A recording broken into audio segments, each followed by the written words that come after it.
ฮัลโหลสวัสดีครับได้ยินไหมครับ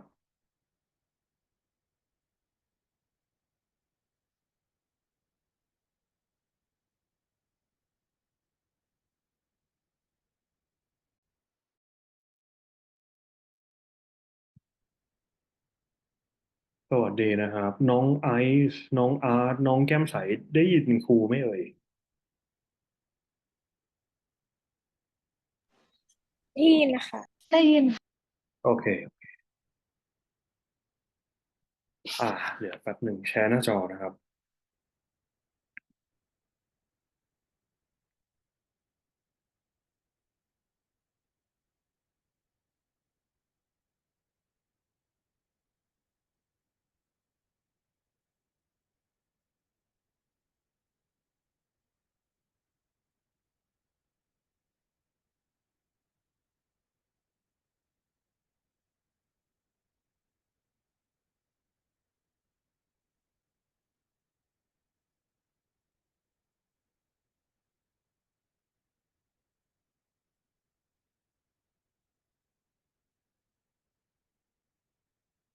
โอเค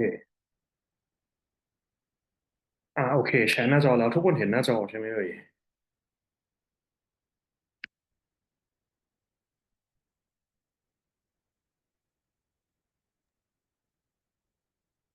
โอเค let's let's continue. This is our second week, so welcome back. This is our second week. This is our third session. So in your previous session, session number two, we talked about travel agencies, right? We talked about travel agencies. This week, this session, we are going to talk about tour operators. Okay. But before we begin, let me explain um, something worth knowing, the difference between agency versus versus business. Okay, the word agent or agency, right, means a representative of interest. Okay, that's just in my own word, right? Representative is someone who represents an interest means what you can gain or lose from something, right? So in Thai, interest ภาษาไทยเนี่ยขออนุญาตพูดภาษาไทยนิดนึงนะครับ interest คำนี้ภาษาไทยไม่ไม่ไม่ได้แปลว่าความสนใจนะฮะ interest มันมีหลายคำแต่ว่าในธุรกิจเวลาเราพูดคำว่า interest เนี่ยเราหมายถึงผลประโยชน์นะครับผลประโยชน์คือ gain or loss right? interest คือผลประโยชน์ฉะนั้น representative of interest หมายความว่าตัวแทนที่ที่ ที่ represent ผลประโยชน์ของคนคนหนึ่งอยู่ agent เนี่ยเป็น representative of interest นะครับหรืออีกแง่หนึ่งเรา we can also say that an agent is a middleman right? Is a middleman and and the wage or the paid of interest is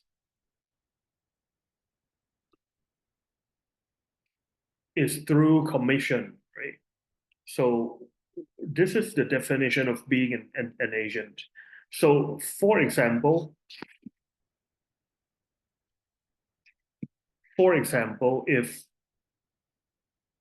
if I want to sell my iPhone, right? This is a used iPhone. I want to sell my used iPhone, and then I appoint one of your students to become an agent or a representative. Let's say I appoint Mickey, for instance, right? I appoint Mickey because Mickey know many students in his class and other friends that might be interested in my iPhone. but I don't know a lot of people. So Mickey is the representative of my interest. So my interest is to sell this used phone for certain amount of money. Okay, so Mickey is the middleman, right, between myself and the buyers, right? He's a middleman between myself and the buyer. The buyer might not even know who does this phone belongs to, right? Now, Mickey gains his wage by having a commission, right? So commission is a very special word. Commission, the definition of commission is that it only happens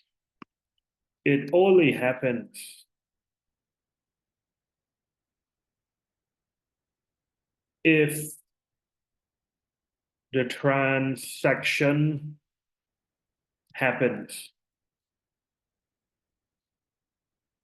If the transaction or the deal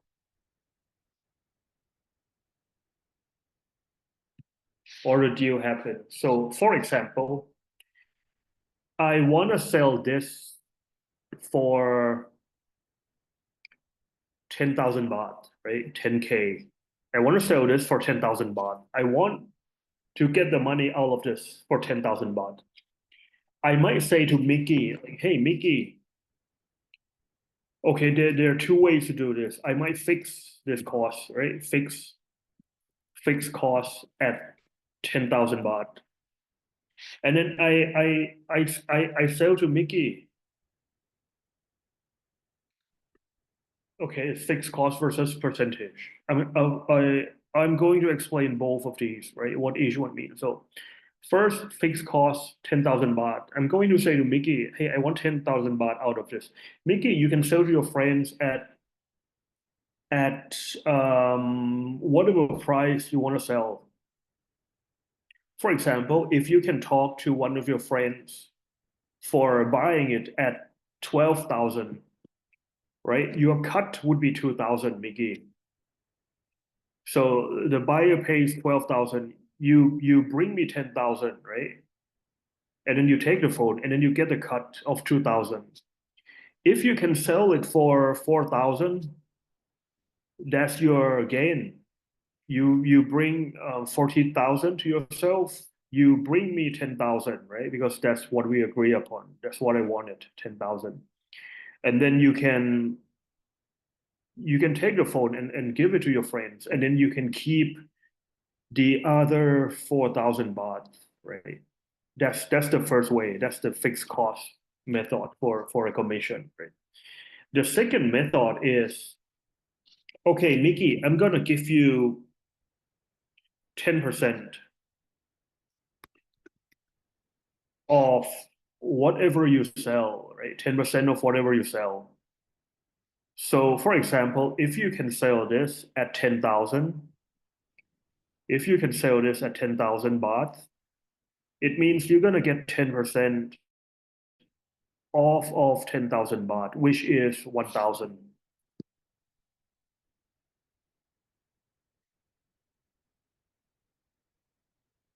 So let's say 1,000 of 10,000 baht sold, okay? But if you can sell this for 20,000,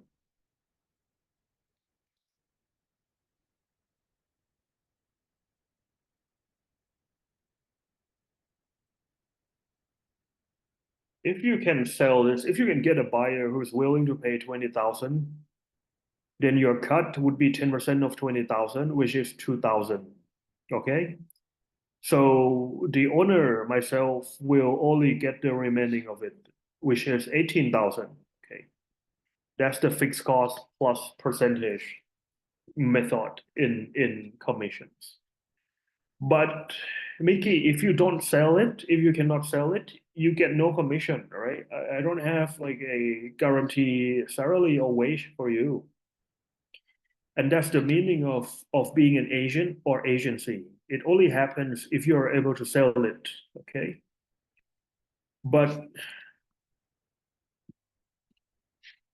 but on the other hand, Mickey, if you are doing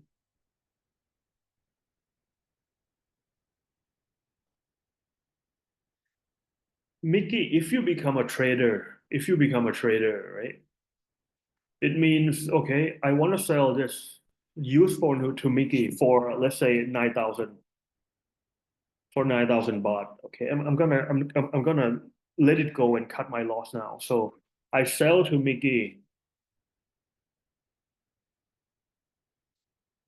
9,000, and then Mickey sell it at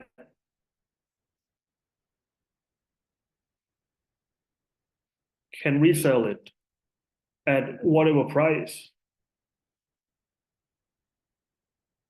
If let's say Mickey sell it at 11,000,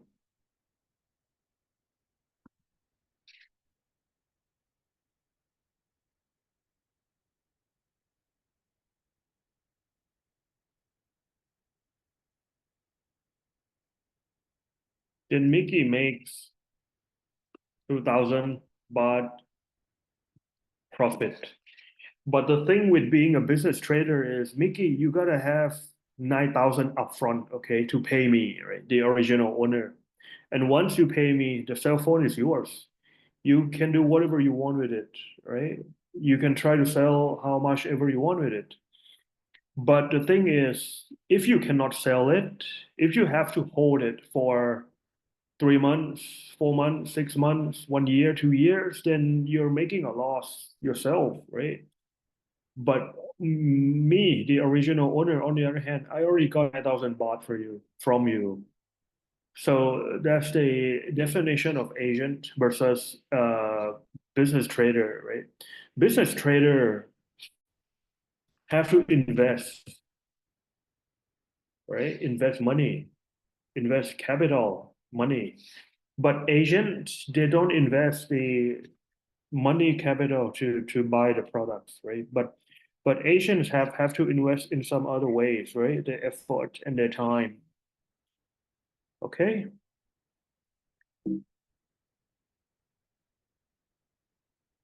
Now I want to hear from you. I want to hear from you. Agent,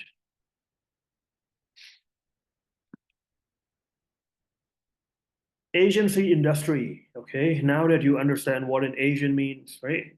Now can each and every one of you help tell me what kind of industry do agents operate in, right? What kind of industry do agents operate in? So, any ideas?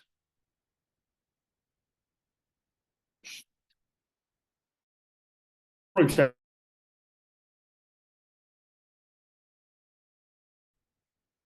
in tourism, let me give you an example of Agoda.com. So, Agoda.com is an online agent platform.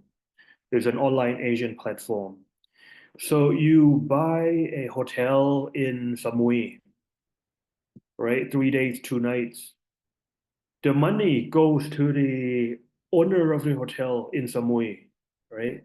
But Agoda.com takes a cut from you. If you ever bought hotels from Agoda.com, then you know that Agoda takes a cut from you. You buy a hotel for, let's say, 8,000 baht, right? Agoda takes a cut of, I think 3% or 5%. It has certain amount of operating fees, right? So that's what you're paying Agoda.com. Not only you, the buyer, has to pay Agoda.com, but the hotel owner in Samui also has to pay Agoda.com,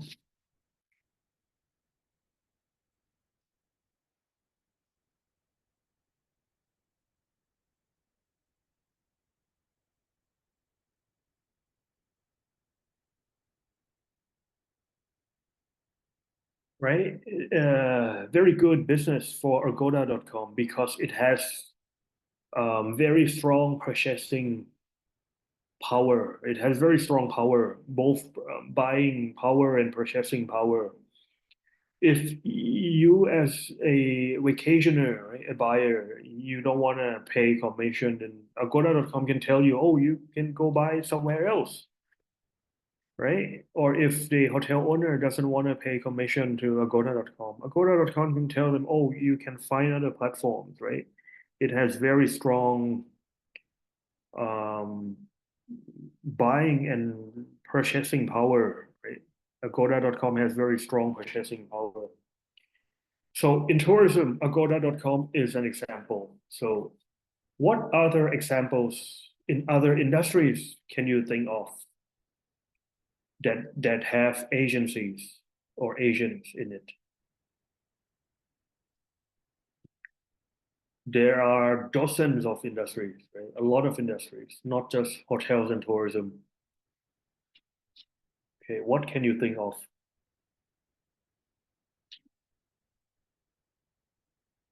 Anyone?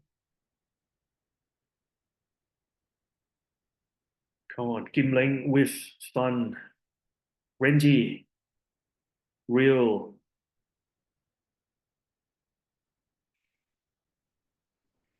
Sure, sure. Entertainment agency, says Ice and Posh. Real estate, very good.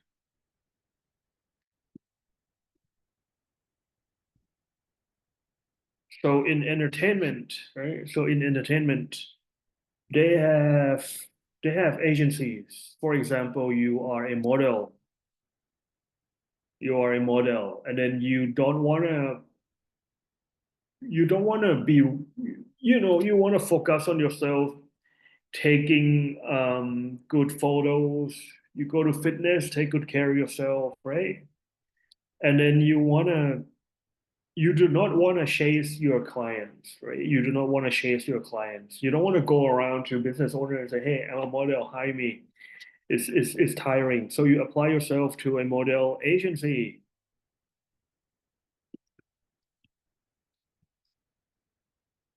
So the modeling agency has many models, right? Many models of different, shapes and looks and styles. So business owner can come to model agencies and say, "Hey, I'm selling hair shampoo, right? So can you find me someone with good hair, with beautiful hair, right?" So that's modeling agency and real estate. Real estate. So for modeling agencies, I don't know how much commission they have, right? Because I'm not familiar with the industry. But for real estate, if you own a condominium or any piece of property, right?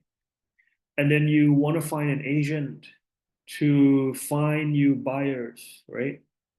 The commission is 3%. The commission is 3%. So let's say you sell your condo for 10 million. Then you gotta give, how much is it? 10 million. 3%, that would be 30,000.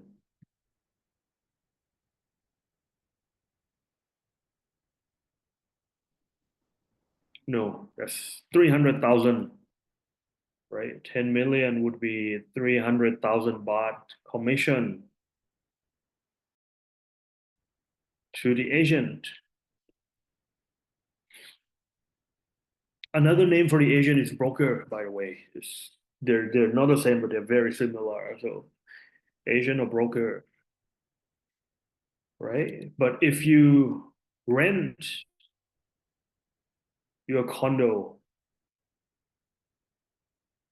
for, let's say, 30,000 a month, the commission is usually 1 month, right? For rental, it's 1 month for rental and it's 3% for sale. So 1 month means you do a contract of 1 year, right? Usually the rents are done in contracts of certain period of time, maybe 1 year, 2 years, or 3 years. So usually you pay 1 month to the agent. Right? The the customer or the client pays you 30,000 per every month for 1 or 2 years.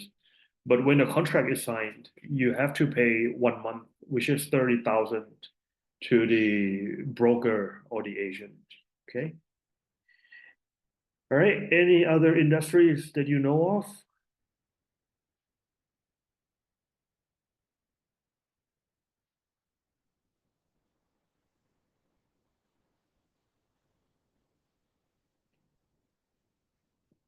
Okay. Let's move on to this, right? So in this section, right, 3.1, 3.23, until 3.4, we're talking about tours operators. So are tour operators agent or are they business owner? You think tour operators are agent or business owner?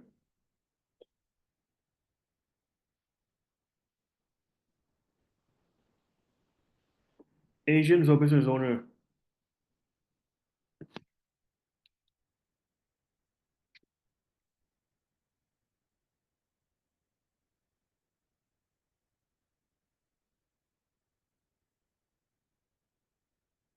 The answer is they are business owner, not agent. Tour operator are business investors who organizes tours, right? So you go to, let's say you want to do tour in Korea, then you go to Korea, then you establish contacts with hotels in Korea. You create or you organize a tour. You organize a tour that gives service to people of when to go, how much they pay, what hotels are they going to be staying in, what to do in the morning, where to eat in the afternoon. It provides them with convenience. Okay, provide them with planned convenience. Okay, so how many types of tours do we have? Well, the first one is called inbound tour operators. Inbound tour operators means inbound, means if you're the owner of this type, then you're doing a tour in Thailand, right? Since we are Thai people, you're doing a tour in Thailand, and then you're selling Chinese people, Korean people, American people, you're selling foreigners to come into Thailand and travel in Thailand. That's inbound, right? Coming in the country. On the contrary, outbound tour operators, then you're mainly selling to Thai people to travel abroad to Korea, to Japan, to US, wherever, right? That's called outbound tour operators. So the business model of these two are very different. One is you're selling to Thai people. You got to know Thai people. You have to know where Thai people want to travel, right? So usually you are an expert in a certain countries, like Korea, for example, or Japan, for example. But if you are an inbound tour operators, then you gotta know about Thailand, like what restaurants is good, what hotel is good, where to take foreigners to travel, like what kind of things will the foreigners like to see in Thailand. Next one is called domestic tour operators, right? This is just you're taking Thai people to travel in Thailand. Right? Here it says domestic tour operators package holidays in the UK for UK residents because this curriculum is for UK people, right? But we are Thai people, so domestic tour operators would be us taking Thai people to travel in Thai people. For example, tour to Ghao Chang, ไปทัวร์ดูเกาะช้างทัวร์ดูเกาะล้านทัวร์ไหว้พระเชียงใหม่ทัวร์ล่องเรือภาคใต้ that sort. Okay. The next one is called independent tour operators. Independent tour operator has the least amount of clients and customers. So cycling holidays or trekking, right? Or hiking or kayaking. and religious tours, cultural tours for the veterans, reunion tours for the veterans or for US people and UK people, right? They fought in a lot of wars. And special tour operators. Special tour operators are, for example, if ภาษาไทยแปลว่าทัวร์พิเศษที่เหมาขึ้นมา suppose you're the customer, you're the client, you get together with your friends, right? Excuse me, one.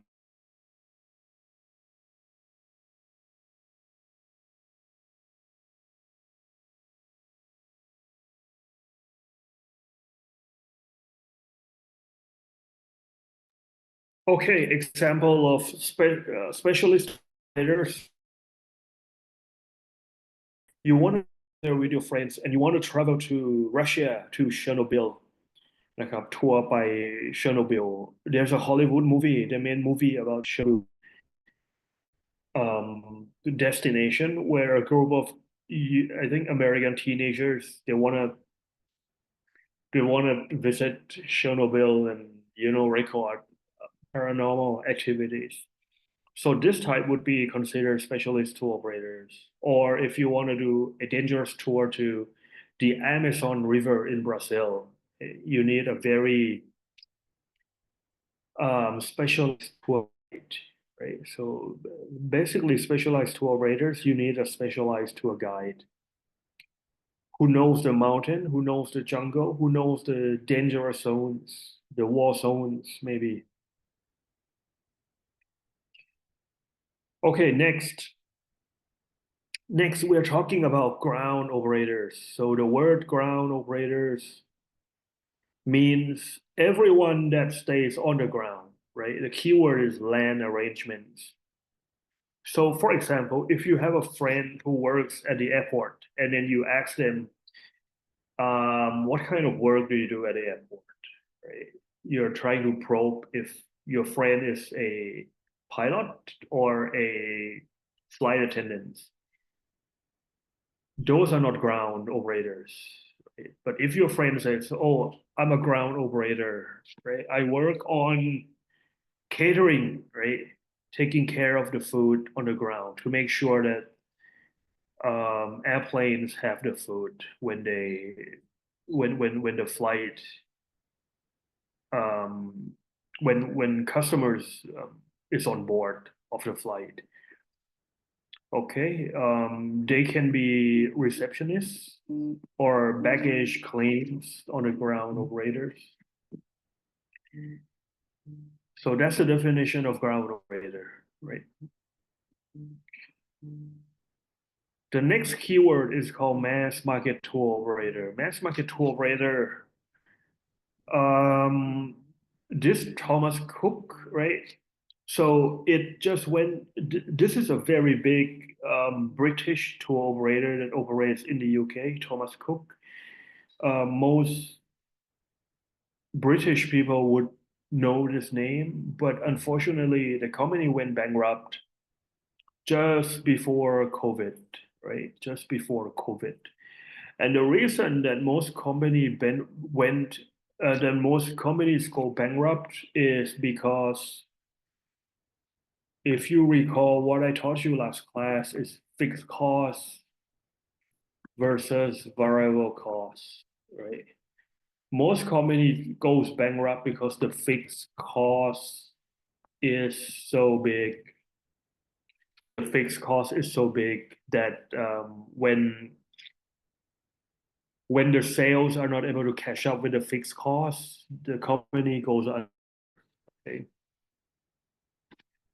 Just think of it as you are doing a small coffee shop, right? That you have fixed cost of last time you have fixed cost of let's say 20,000 baht, right? Your fixed cost 20,000 baht.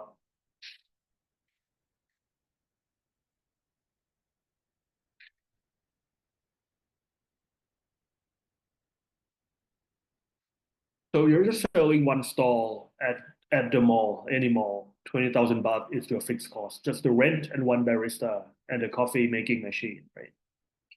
So with this assets, right, the rent with the barista and your coffee making machine, you're making, let's say, profit of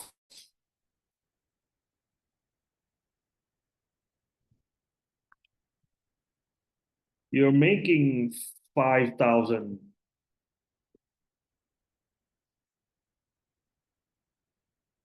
5,000 baht profit, right? It looks small, but it's very profitable, right? You're paying every month 20,000 baht, and then you're making 5,000 baht profit. So basically, your sales revenue is like 25,000, right? So you're making 5,000 baht profit. You do it for 3 months, 6 months, you're getting a hold of this, right? You're getting a hang of it. You know how to operate it. And then you're saying to yourself, man, I have to expand my business. I have to expand my coffee stalls to other malls, other branches, and other locations. Every location you're paying 20,000 baht fixed cost approximately. So now you have 3 locations, right? You have 3 locations. So how much is your total fixed cost?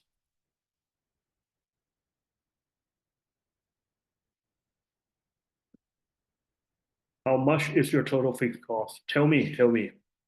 You have 3 locations. So one location is 20,000 baht. Now you have 3 locations.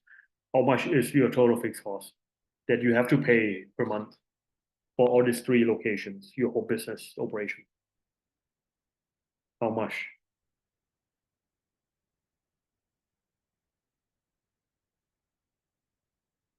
How much?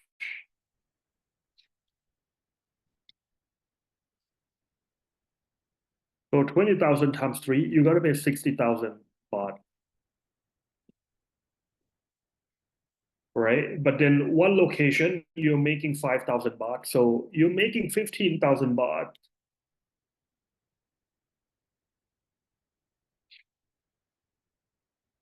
Okay, do you see where I'm going? And now you're telling your friends and your parents, right? I'm successful now, right? You're getting 15,000 baht. You're a business owner now. You're not working for any company, right? Very good life. Let's expand this to 10 locations. You know, people drink coffee. So 10 locations now. You're paying fixed cost of 200,000 baht. Okay.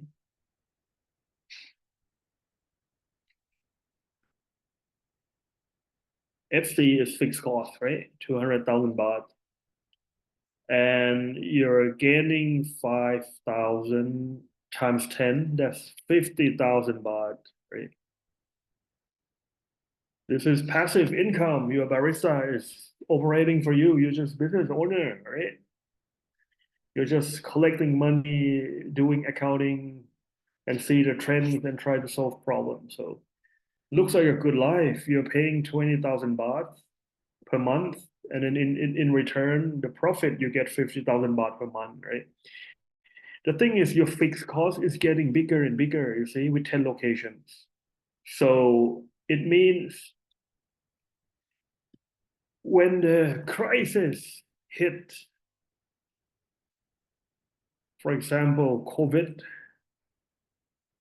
or flood or whatever it is, right? Or earthquake,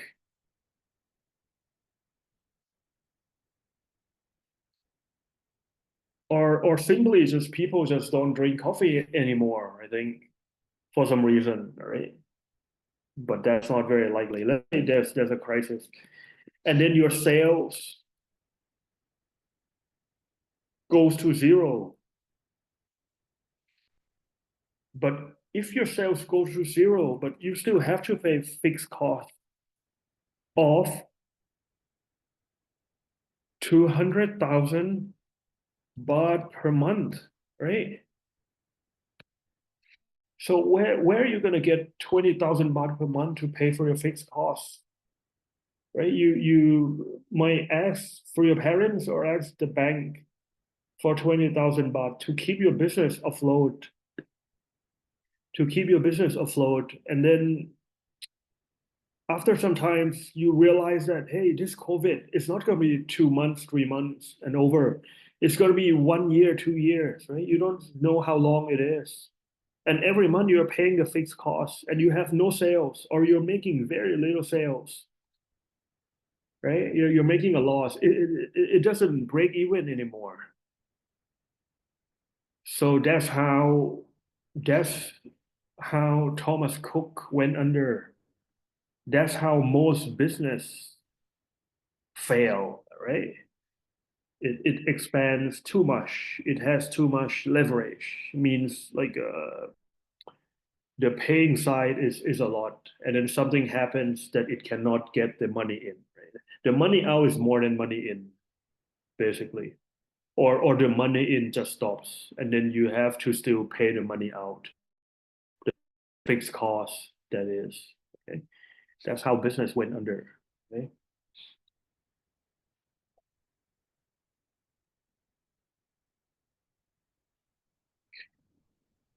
Okay. This this metrics is very important. Okay, well, from slide 1 to slide 16, right? We're done, right? Do you have any questions? This is 3.2 now. We're done with 3.1, right? Do you have any questions?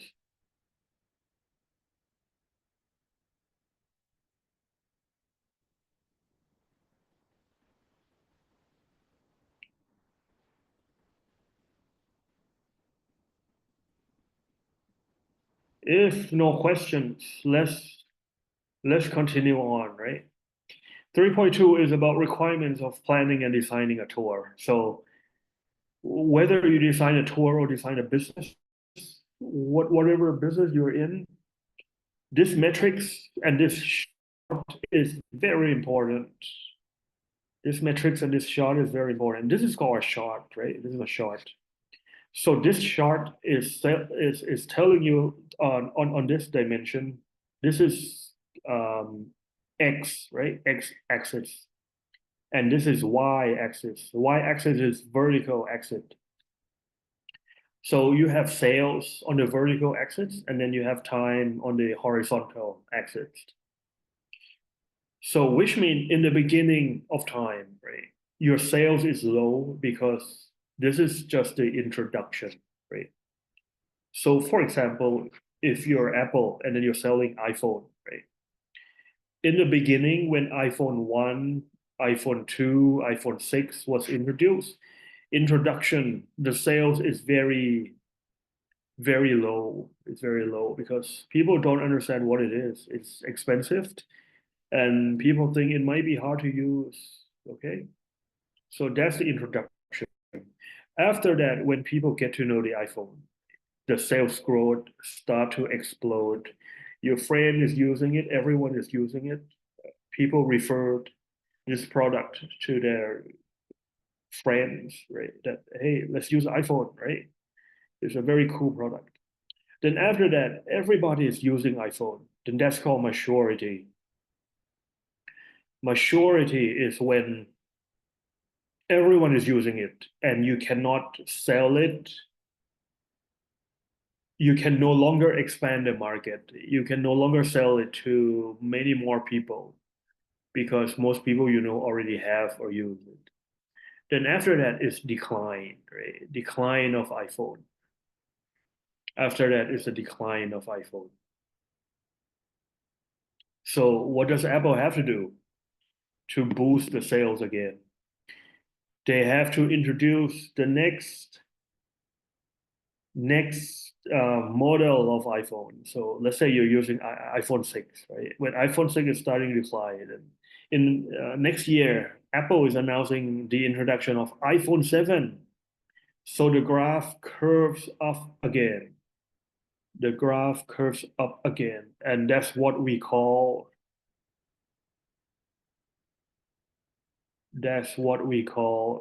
the S curve.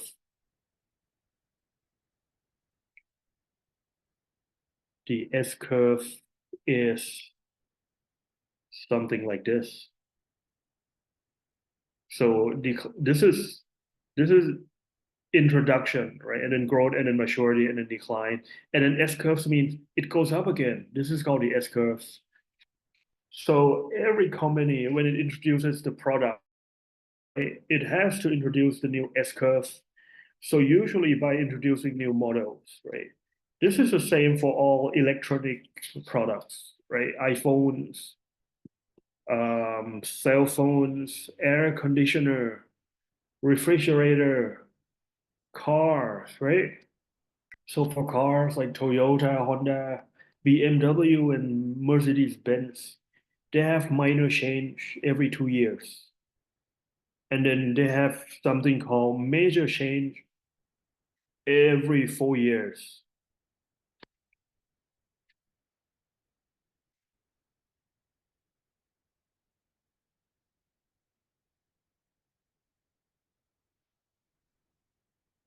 Cars, minor change. Minor means small, right? Small change every 2 years. And then major change every 4 years. Same as cell phone, same as Walt Disney, right? When they make movies, they have to keep making movies. Same as um same as food and restaurants, right? They have promotion. Same as hotels.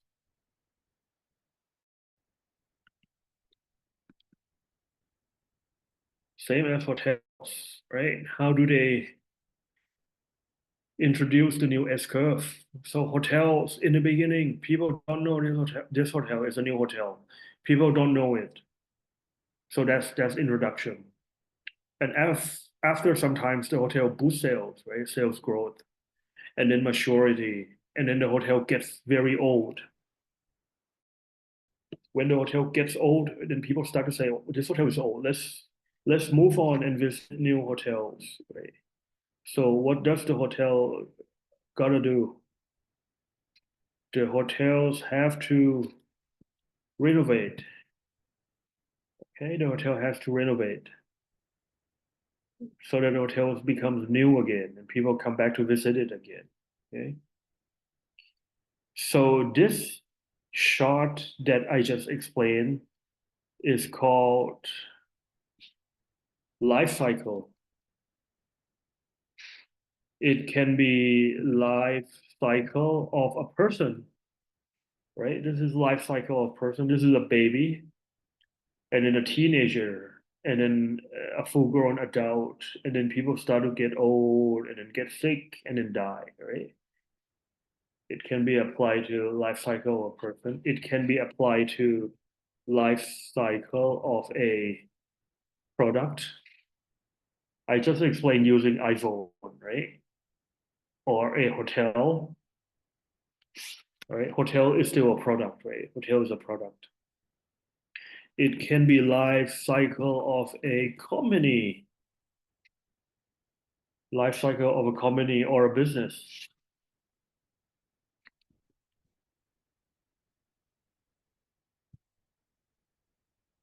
And it can be life cycle of a country, right? The rise and fall of Roman Empire, for example. It can be life cycle of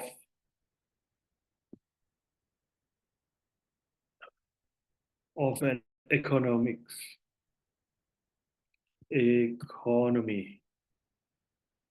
life cycle of an economy. Every economy is like this. There's boom and then there's bust, and then recession, and then stimulation by the government again to make it boom again.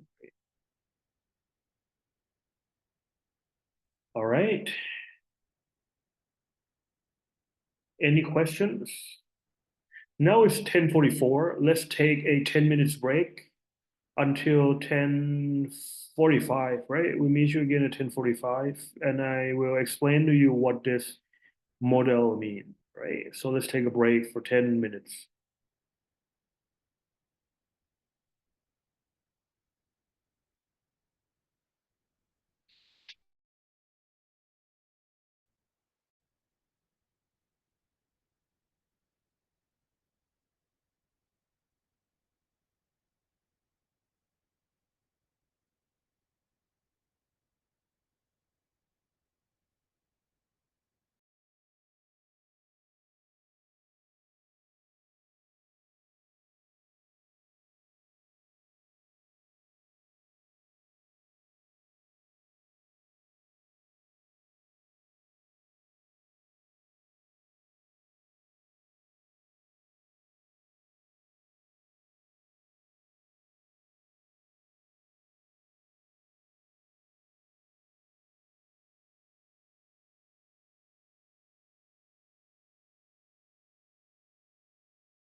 Okay, let's take a look at this.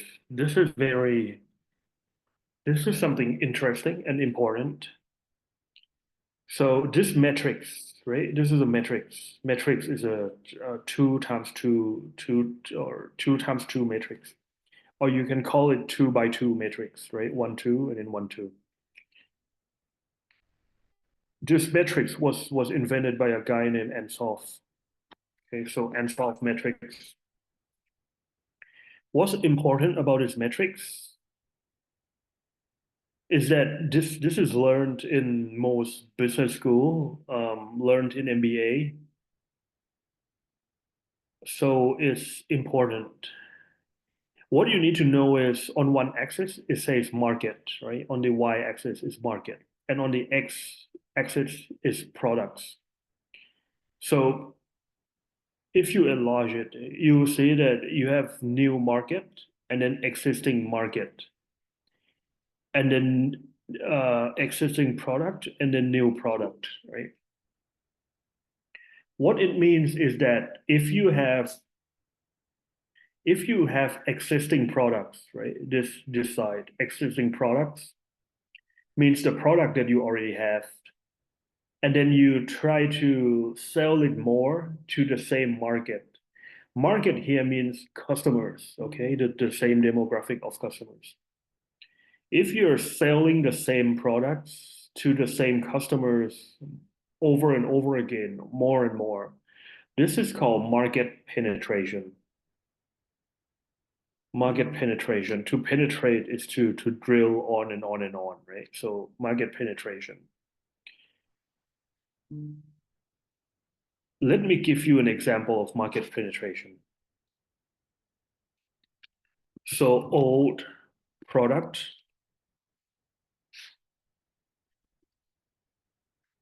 selling old product to old customers, right? Old product is existing product to old customers is existing customers, right? Doesn't mean that the age is old, right? Doesn't mean like that. So selling old product to old customers. Suppose you are, let's say, suppose you're a soap company.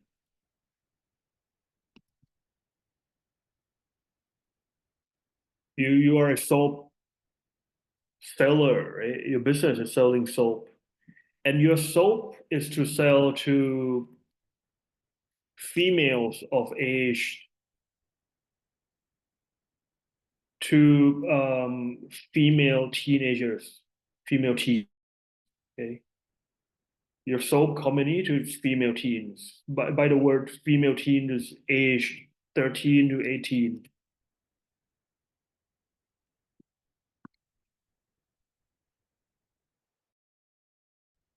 So if you by market penetration, you might want to advertise more. You might want to advertise to sell the same soap to the same customers in Thailand, right? More and more. So you already sold to teenagers, to teenage girls, right? To teenage girls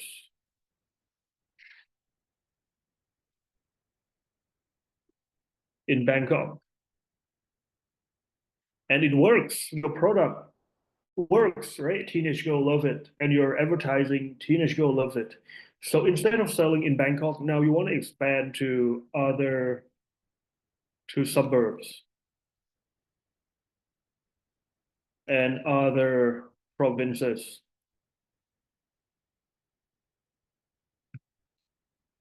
in Thailand. This is called selling a product to the same customers. This is called market penetration. Okay, this is called market penetration.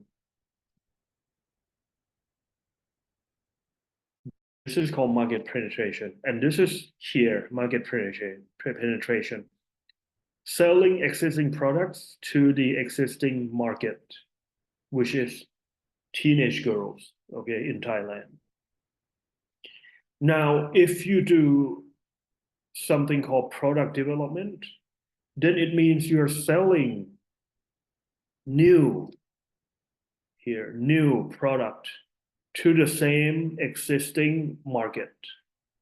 For example, now if you make a new product line, if you create a new product line, which is shampoo, right? So you have been selling soap to teenage girls, and the feedback has been fantastic. Now you want to create shampoo to sell them to them too. So they're buying your soap. Now they're gonna buy your shampoo too, right? Two in one. They're buying more and more of your products. So you create the shampoo, right? Create a recipe, create new product, and then you sell it to the same teenage girls. Okay, this is called product development. This is product development, right? Creating a new product to sell to the same customers, to be sold to the same type of customers. Okay, that's product development. Okay. Now, if on the other hand, you're using the existing products to sell to the new market, right? You're using existing products to sell to the new markets. That's called market development. So you have the same soap that you sell to teenage girls, but now you want to sell the soap.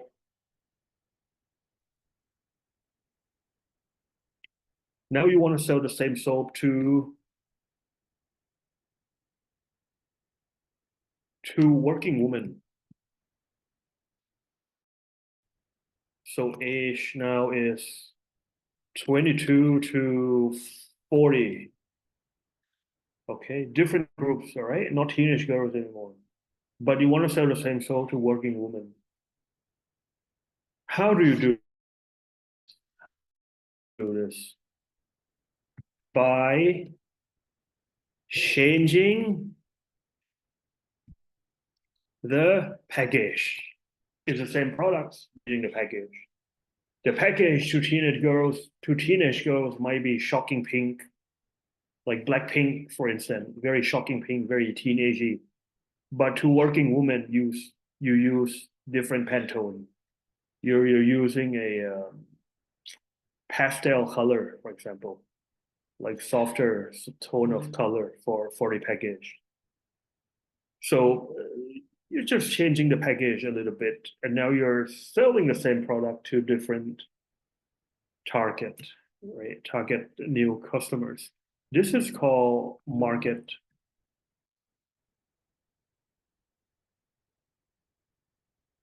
This is called market development. Okay. Okay, different color, market development. Same product to new different customers. Okay.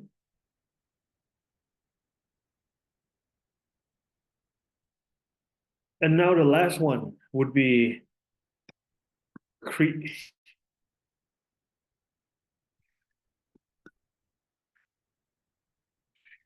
create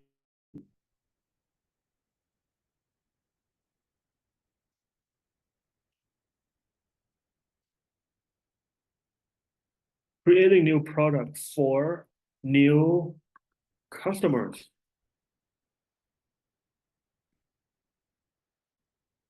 Creating new products to new customers. This is the most challenging, most difficult thing to do. most challenging, most difficult thing to do.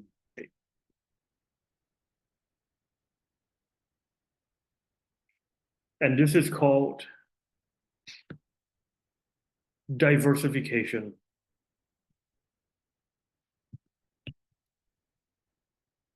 Diversification is very difficult, very difficult, very difficult.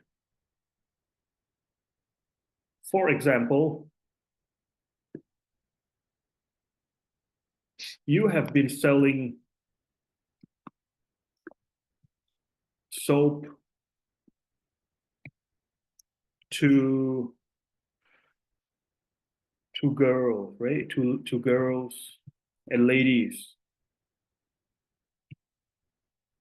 Now you want to sell.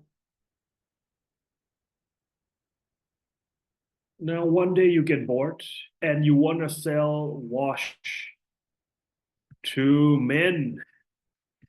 Different product, different stories. Who does that, right? You have your knowledge and experience in selling and cosmetics to girls and ladies. Now you want to sell wash to men, right? Very different. And the likelihood of failure is very high.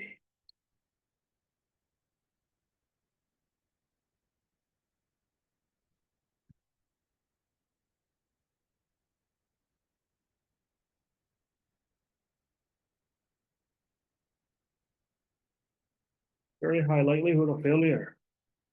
Diversification is the most difficult thing to do. Very high risk of failure.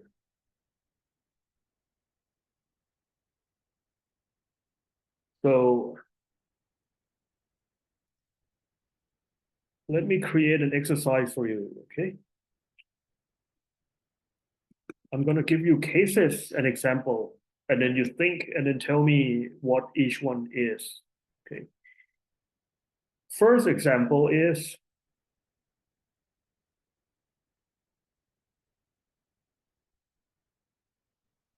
first example is um ข้าวแก่น้อย seaweed, right?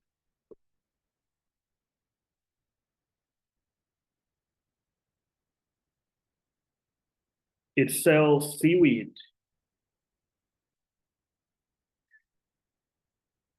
to Thai people. And then many years ago, it wanted to expand to sell seaweed to USA and China. So what strategy is this and how difficult is it? Okay, that's number one. Number two is Greyhound. If you have heard of Greyhound Cafe, right? So Greyhound used to sell, now it still sell, right? Sells clothes, fashion clothes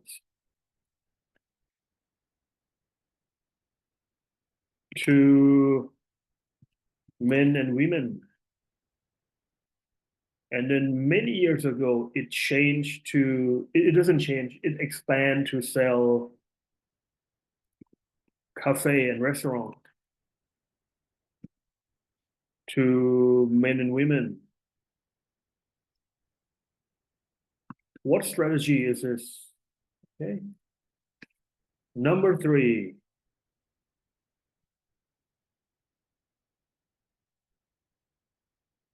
Number three is PTT, gas station. It fills gas to cars.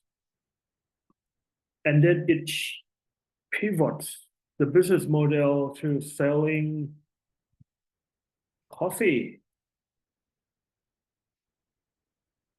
Amazon, right?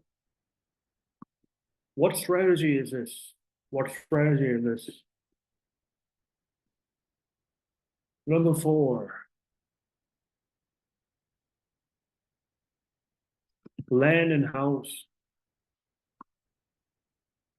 Land and house is a house, housing, or real estate developer.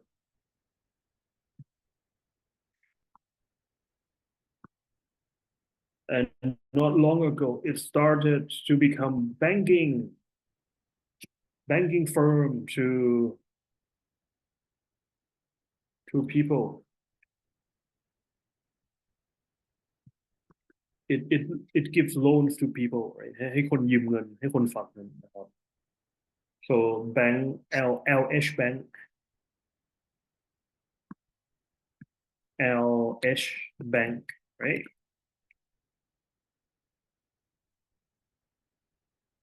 What strategy is this? What strategy is this?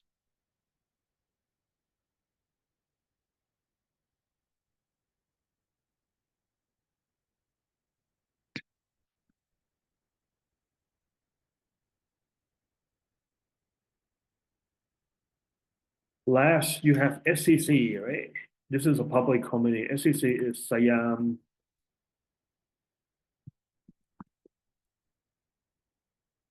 Cement.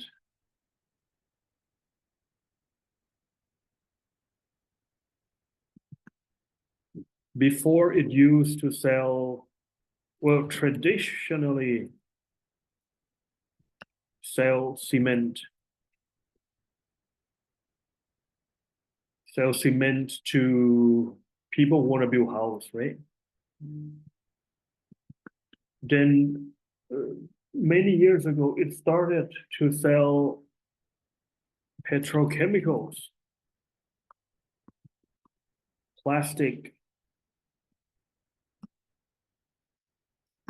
resins. Petrochemical is plastic resins for people who make plastic. So plastic is everything is made of plastic. Look at this mouse, right? This mouse is made of plastic, right? So my water bottle is made of plastic. Okay. This is made of plastic. Okay. So this air conditioning remote controller is made of plastic, right? So many things is made of plastic. So from selling cement to houses, it changes and build a new types of plants, right? Manufacturing plants to sell to sell petrochemicals or plastic resins to producers of plastic. So what kind of strategy is this? Okay. I'm gonna give you 3 minutes, 2 to 3 minutes to try to figure this out on your own. If you were in class, you would be grouping with other people, right? But this is online. So you have to think about this on your own, right? 2 to 3 minutes. And I will get back to you, right, in 3 minutes. Okay, go ahead. Try to think about this. Refer it to this chart and this slide and this slide. Okay.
Okay, back.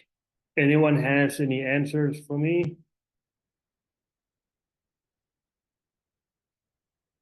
So Tokyo Hanoi is selling seaweed to Thai people. Now they want to sell to US and China. What kind of strategy is this? Is the product the same or different product?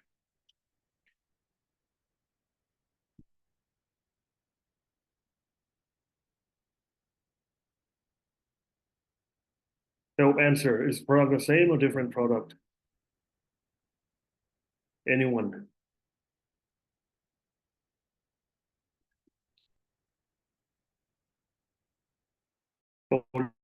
Same product, right? Different market. So this is called market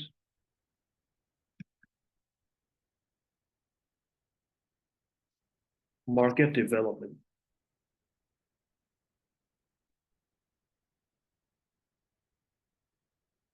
What about Greyhound, right? You guys know Greyhound Cafe. It's in many shopping malls. So Greyhound sells fashion clothes to men and women. After that, they created cafes and restaurants to sell for people. What kind of the same product or different product? Same product or different product?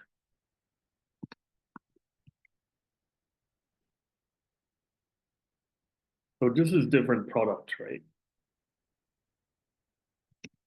Same market or different market?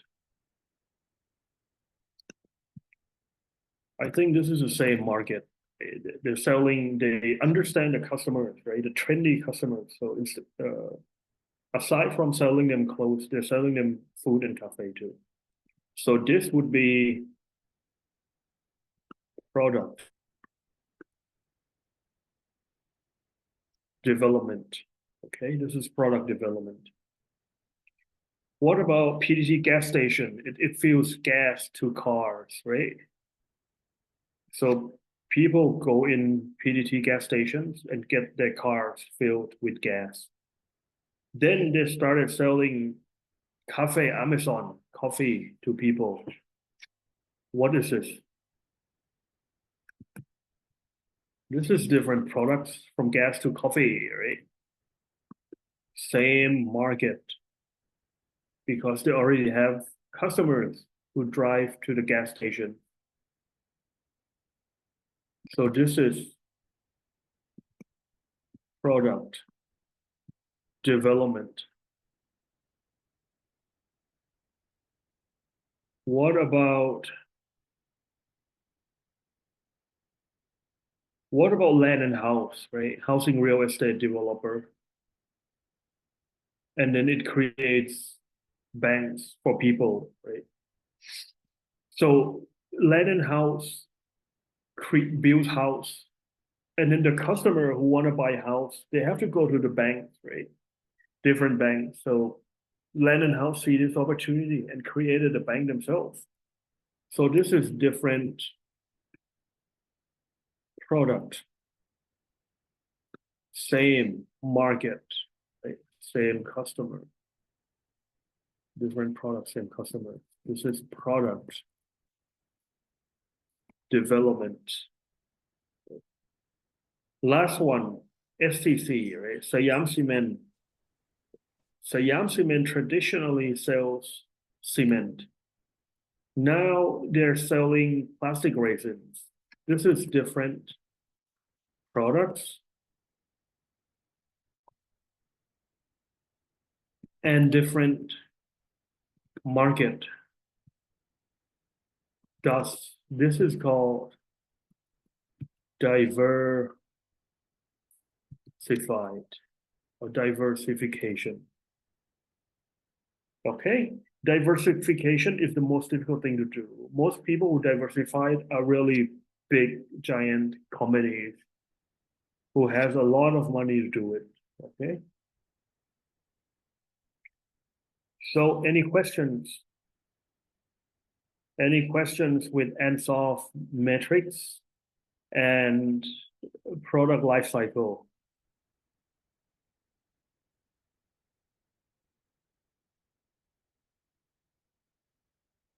This chart is very easy. I think it's self-explanatory. You can understand it by yourself very easily. How to package holiday tours, right? You get travel service, you get accommodation service. And this is supposed to be, I think, food service, catering service. You combine them together and then you sell as a package.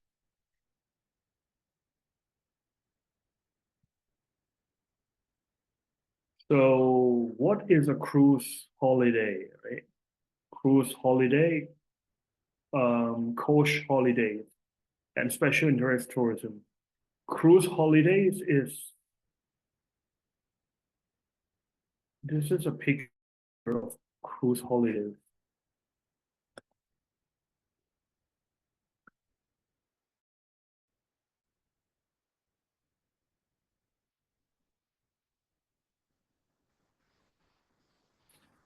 This is a cruise holiday. Cruise holidays is basically a cruise ship, right? If anyone has been on one of these, right, you can share your stories with your friends, right? I have never been, right? I hope one day I can attend one of them, right? It's like Carnival cruises, right? So cruise holidays,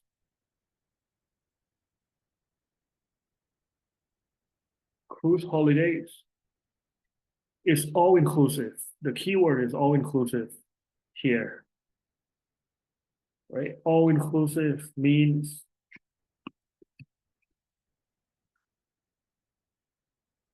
you pay for the cruise ship, and then you can get all your free stuff on a cruise, right? All meals, breakfast, lunch, and dinner, games, alcohol, everything is free, right? That's called all inclusive. Pay one time and get everything. It's like all inclusive buffet deal. Okay.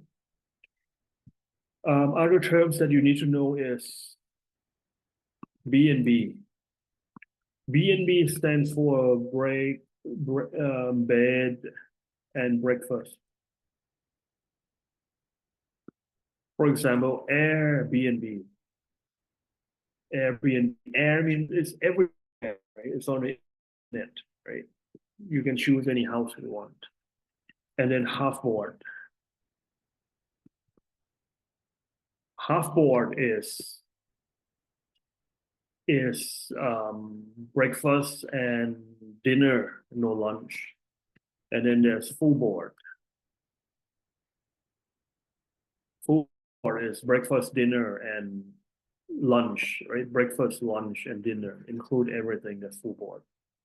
And if it's all inclusive, it includes all the activities, games, and alcohol. But the half board and full board doesn't include alcohol and games. So these are the terms. So you have cruise holiday and then you have coach holiday. Coach holiday ภาษาไทยคือรถทัวร์ When you travel to, let's say, Chiang Mai, right? Bangkok trip to Chiang Mai, and then you sleep on the bus, on the tour bus ภาษาไทยเราเรียกทับศัพท์ว่าเป็นรถทัวร์รถบัสนะครับ แต่ภาษาอังกฤษเราต้องเรียกว่ารถโค้ชโค้ชคือรถลักษณะที่เป็นรถบัส2 ชั้นเนี่ยแหละที่ข้างล่างมีคาราโอเกะข้างบนเป็นที่นอนที่นั่งของผู้โดยสารนะครับเรียกว่ารถโค้ช And then there's special interest tourism. I already explained this, so let's just skip this. Component of package holiday tours. Okay. Package holiday tours, you need aircraft seat, you need airplane to get to the destination, you need accommodation, a place to sleep, or the hotels at the destination. You need transfer between accommodation and airport. So you pay attention to this if you plan to organize a tour, right? You need excursions. Excursions แปลว่า day trip นะครับไปเที่ยว for example excursion ให้ฝรั่งนั่งช้างขี่ช้างอย่างเงี้ยเรียกว่า excursion หรือว่าเวลาเราไปเกาะล้านแล้วมี speedboat excursion for you to do scuba diving and see clownfish and anemones, right? That's called excursion. And then you need car hire. You need resort representatives to take care of you. Okay.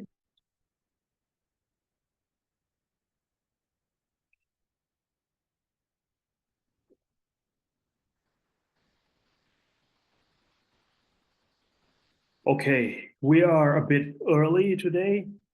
Now is 11:32. Let's take a break for 15 minutes, right? So see you again at 11:45, right? Around 15 minutes. See you again at 11:45. And I will explain and finish off this session 3.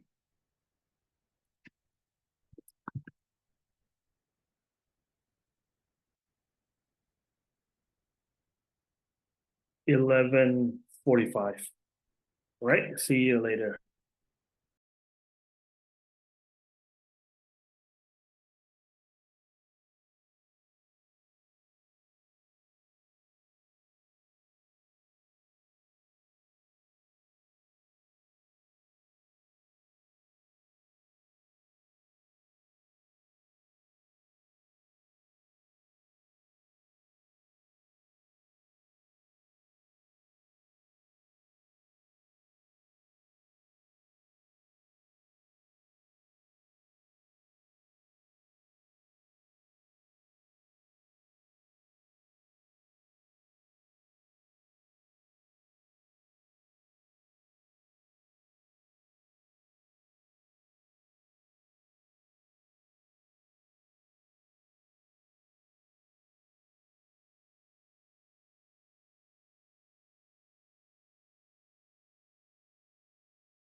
Okay, welcome back. So 3.3 now, create tours that meet agreed objectives. Okay, so economical objectives, environmental objectives, socio-cultural objectives, and political objectives. These are not applied to just tours, but every business in general. So economical objectives, it gives vigor to the economies. It gives people's jobs and careers prospects. It stimulates development through creating employment, direct and indirect, increase foreign currency earnings, increase visitor numbers, etc., etc. Let me explain this. Let me explain economic.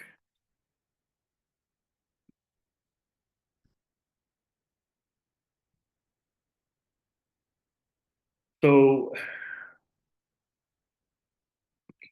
when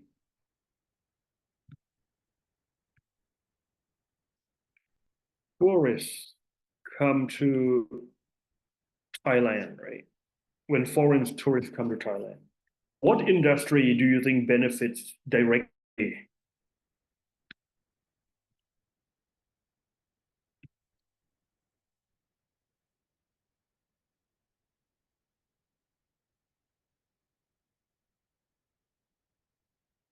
Airlines, hotels, right? Airlines and hotels, and maybe food. Okay, เจ๊ไฝผัดไทยประตูน้ำ a lot of foreigners like to visit a restaurant. So money from the tourists, right? Temples, etc., etc. Okay, that benefits, right? The money from tourists goes to the airlines, go to the airports, go to the hotels, go to the food, go to temples, go to the taxi.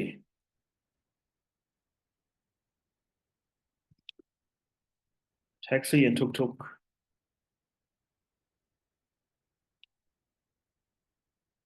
Taxi and tuk-tuk, etc., etc. Now, let me ask you a critical thinking question. When tourists come to Thailand,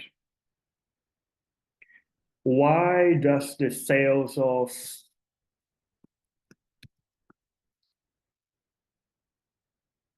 housing and cars go up?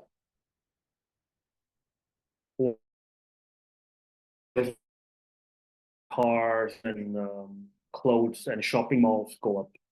It's because of the indirect benefits, right? Indirect benefits means the staff that work for the above, the staff or the employees that work for the above industries,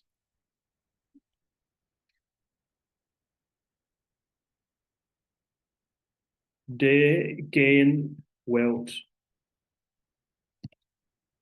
They gain wealth. This is called wealth effect. They gain wealth or they believe that they're gonna get paid soon. Okay. So they spend on housing, cars, food, shopping, etc., etc. Okay? That's why it's called indirect benefit. It's indirect. So if the tourists don't come to Thailand, there's no direct benefits and there's no indirect benefits. It's it's cause and effect, right? It's a cause and effect of each other. So that's the economical objectives. Okay. Next is environmental objectives. It improves environment, etc., etc. Yes and no, right? For environmental objectives.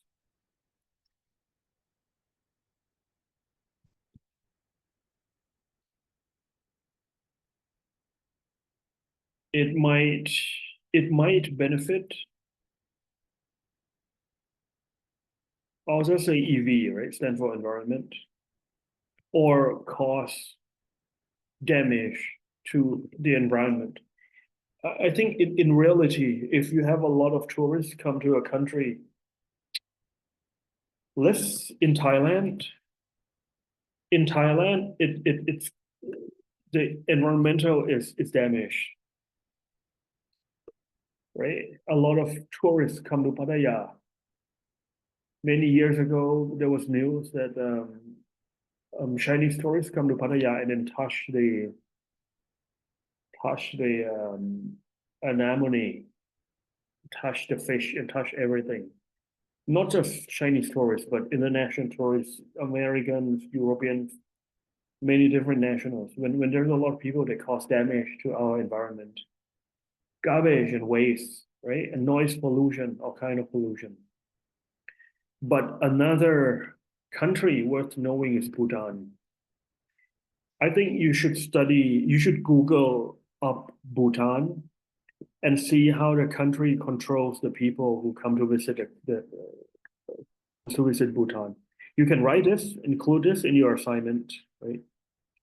So Bhutan has a very different approach to Thailand. Bhutan focus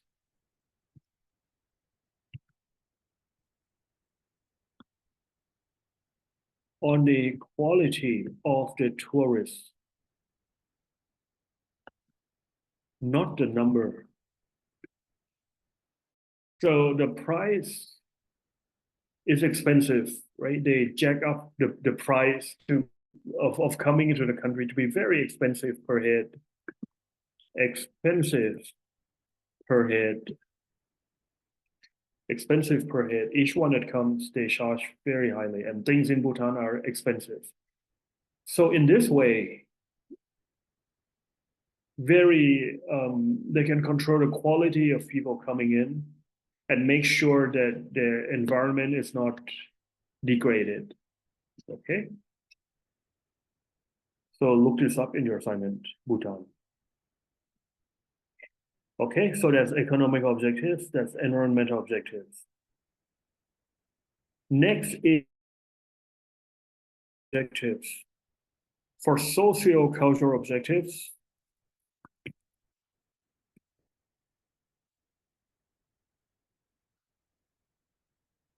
it goes both ways, right? It can go both ways.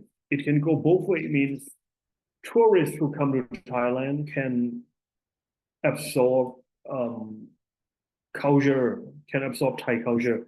And this is what we call soft power, right? คนไทยเรียกว่า soft power เนี่ยเรียกคือ point นี้ในสไลด์นะครับที่แบบว่าโอ้ทำให้ฝรั่ง we make tourists like sticky rice mango they like pants with elephants patterns กางเกงช้างกางเกงนักท่องเที่ยวที่เป็นรูปช้างหรือว่าข้าวเหนียวมะม่วงผัดไทยอะไรก็แล้วแต่เพลงไทยอะไรเงี้ยวัฒนธรรมไทยนะครับไทย culture เราอยากให้ฝรั่งเรียนรู้วัฒนธรรมแล้วเอาไปเผยแพร่ but ที่ครูบอกว่า it can go both ในทางกลับกันคือ oppositely on the contrary Thai people right the host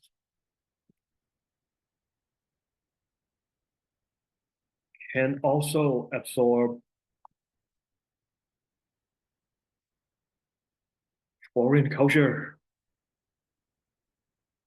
Thai host can also absorb foreign culture so long ago since like whenever right Thai people like hip hop American culture we like to watch Hollywood movies we like to listen to hip hops we like fast food we like McDonald's and Starbucks they like we like the junk foods right so that's not very good for our soft power okay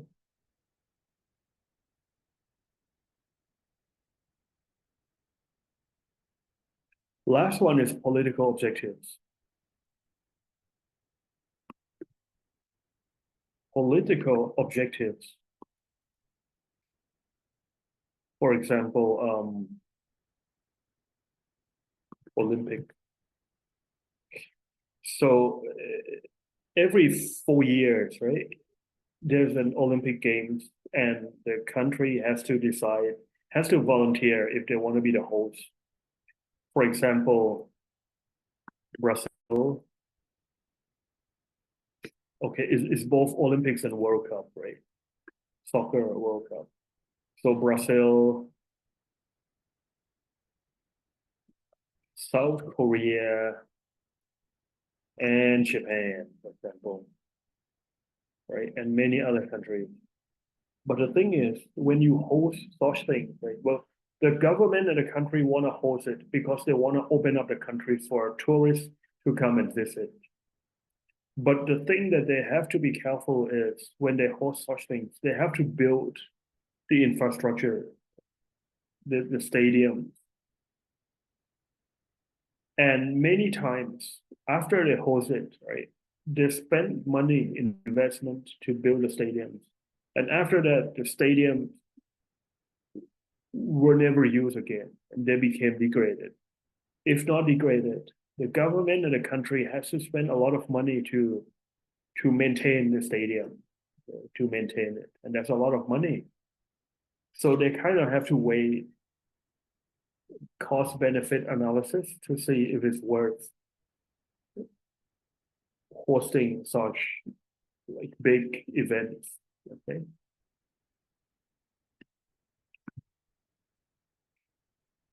Another example is you can take a look at North Korea. Right? So North Korea, there were news long time ago that the leader Kim Jong Un, Kim Jong Il, were dressing up, and then let the news reporter take his photo.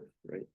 It's because they want to open up to the world. So more and more tourists kind of visited North Korea, but the image is still not very good. It's still viewed as a dictatorship country, a communist and dictatorship, right? But the point is, many leaders wanted to use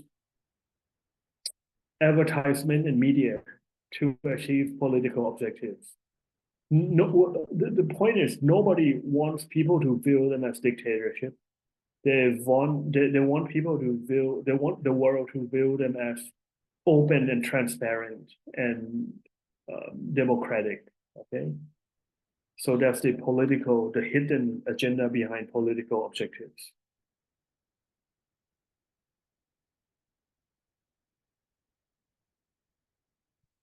Okay, we are done with 3.3. We're gonna move on to 3.4. 3.4, the keyword that you need to know is one is contract. Okay. 2 is costing and pricing, flight times, seasonal pricing. That's it. So let me explain contract first. So contract is agreement between two parties. Two parties means two sides. Right? Agreement between two parties on the nature of work, the time, the payment, objectives, etc., etc. Okay? That's a contract. It can be many forms of contract, like employment contract, for example, employment contract. It can be rental contract. It can be purchase contract, right? Whatever it is, right? Many contract. So a tour operator can have a contract with a hotel that every year the hotel needs 5 vacant rooms, for example, for the tour operator to send in the clients or the customers to this hotel. The tour operator can also have a contract with a restaurant, with a local restaurant, how many people they want to send and when, right? And then the price should be cheaper. You should take a look at, I recommend you take a look at Somboon Poshana.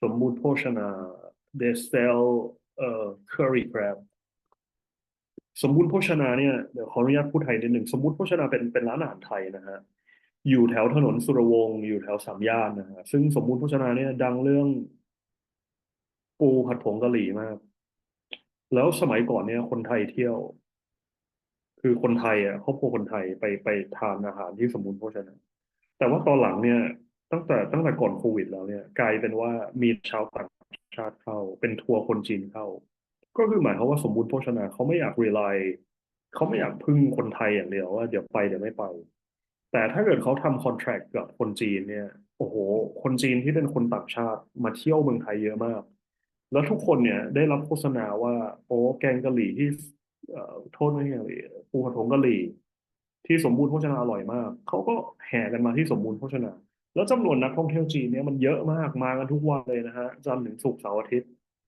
ฉะนั้นสมบูรณ์โภชนาไปทำดีลไว้กับพวกทัวร์คนจีนหรือว่าเอเจนต์คนจีนให้นำคนเข้ามานะครับถึงรายได้ต่อหัวเขาอาจจะได้น้อยกว่าคือปกติเวลารับทัวร์เนี่ยเขาจะได้เงินน้อยกว่าคน walk in เข้าไปแต่ว่า business มัน continuous ไงคือมันมีคนเข้ามาเรื่อยๆแล้วมัน manage ง่ายกว่านะปูก็สดตลอดเวลานะครับพอไปทำ contract เอาไว้ พนักงานก็มีงานทำตลอดเวลาทุกอย่างมันต่อเนื่องอ่ะมันก็เลย manage ได้ง่ายครับนี่เป็นตัวอย่างของร้านอาหารที่มันเกี่ยวกับ hotel tourism นะครับเกี่ยวกับการท่องเที่ยวของไทยนะครับไป Google สมบูรณ์โภชนาได้แล้วก็ไปเราอาจจะลองไปนั่งกินก็ได้ให้รู้ว่าอ๋อคนไทยน้อยมากมีแต่คนจีนแล้วก็ you can include this case สมบูรณ์โภชนา in your assignment okay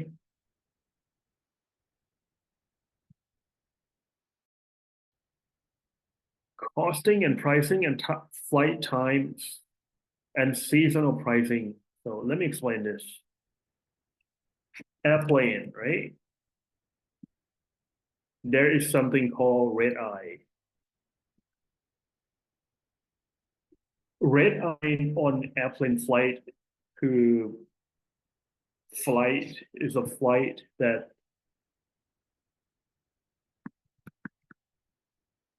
on Christmas Eve and I think maybe New Year, but mostly on Christmas Eve, maybe not New Year. What is going on with flight on Christmas Eve is that nobody is on the airplane. So it's called red eye because the flight is mostly empty. It's mostly empty, right? Every flight on Christmas Eve is called red eye because it's empty. So you think the price of this red eye flight, is it cheap or expensive? The ticket price should be is super cheap. It's all because of demand and supply, right? It's all because of demand and supply.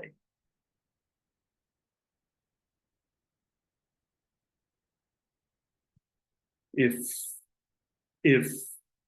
you have no customers, then the price is cheap. If every customer is fighting for it, then it's expensive. For example, Songkran festival, in April, Thailand, right?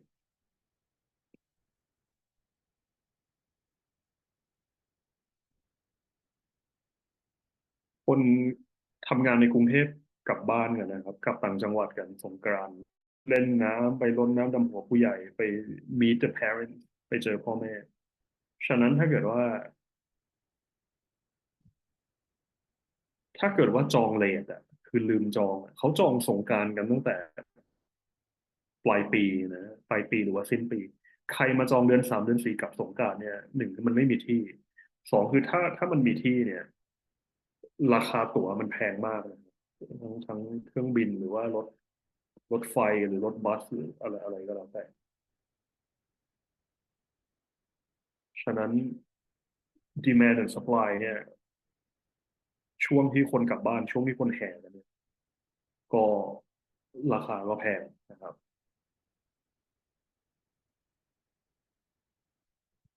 Okay, next is about the brochure content. I think I'm going to skip brochure content, right? The price, the condition, the means of travel, maps, etc., etc. All right, let's take a break for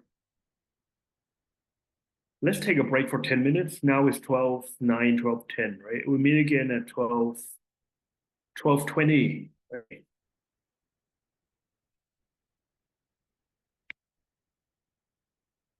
Let's take a break for 10 minutes.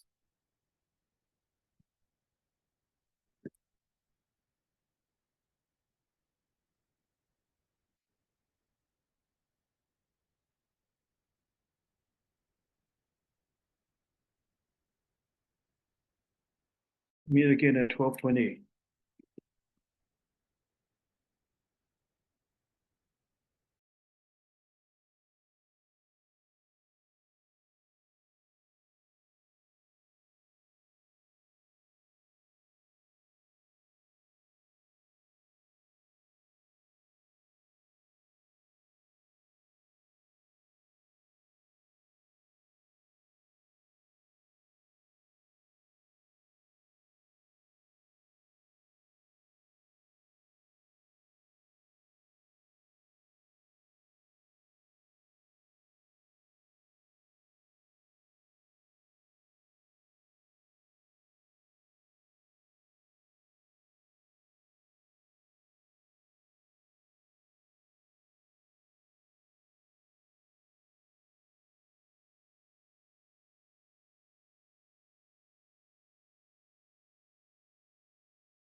Okay, welcome back.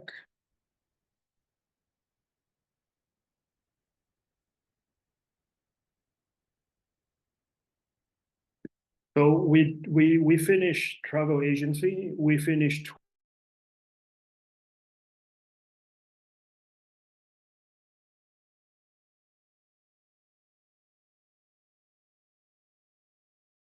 number 4. We're going to be learning about tour guides. Okay, so tour guides. Well, before COVID, tour guide was a very not before COVID, before the internet, right? Tour guide was a very popular choice of career, right? It's a popular career choice. You get to travel, you get to make a lot of money, you get to make people, and it's very suitable if you're an extrovert. Very suitable if you're an extrovert. Extrovert means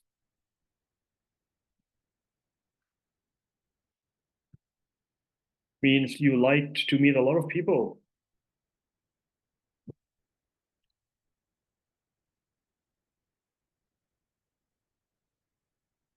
and like to talk.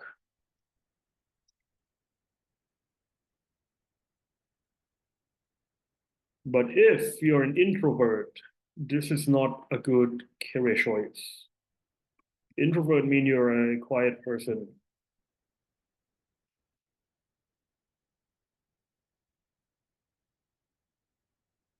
Likes to keep to yourself.